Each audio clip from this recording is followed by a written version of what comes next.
শহরের একদল ন্যাকাপাকা মানুষেরা গ্রামে এসে ঢং করে নাকি আহ্লাদ করে বলেন জানি না। গ্রামের মানুষেরা এত সুন্দর, সাধারণ, ভোলা ভালা সাধারণ মানুষ। উনাদের মনটা একদমই পরিষ্কার। তাদের ভেতরে কোনো ঝামেলা নাই। একদম সাদা মনের মানুষ।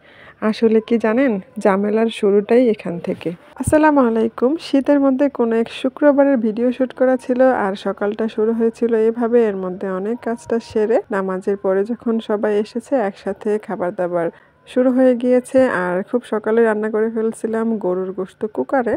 তারপরে কড়াইতে ঢেলে অনেকক্ষণ একটু নেড়েচেড়ে নিলাম। আমি আলু, ঝোল কোনো কিছুই দেইনি, একদম কষা, কষা করেছি।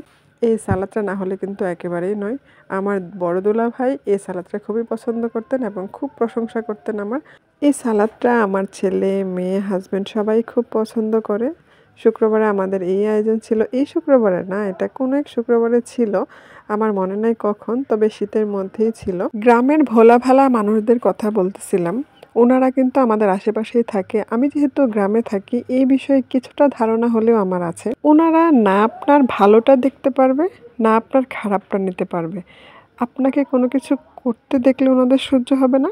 আবার আপনাকে উৎসাহ দিবে কিছু একটা করো। আবার পেছন থেকে এই সবগুলা বিষয়কে একসাথে করে সুন্দর একটা নাটক বানিয়ে বলে, বলে বেড়াবে। এমন, এমন কিছু খারাপ দিক যার নামে বলবে সে জানেও না যে এগুলো কখন তার সাথে হয়েছিল, সে কখন করেছিল। এজন্য আমার কাছে মনে হয় সামর্থ্য থাকলে শহরে গিয়ে থাকুন, বাচ্চাদেরকে ভালো স্কুলে পড়াশোনা করান। নিজের যদি কোনো করার ইচ্ছে থাকে, আগ্রহ থাকে, সন্তান, সংসার, বাচ্চা-কাচ্চা সবকিছু দেখে ওইটাও করার সুযোগ হবে আপনার। আমি একান্তই আমার কথা বলেছি। আর ভিডিওতে দেখতে পাচ্ছেন কষা গোশতের ঝোল দিয়ে খোলা পিঠা। এটাকে আবার চিতই পিঠাও বলে অনেকে। গত ২ বছর যাবৎ আমি চিতই পিঠা বানাতে পারি না, হয় না।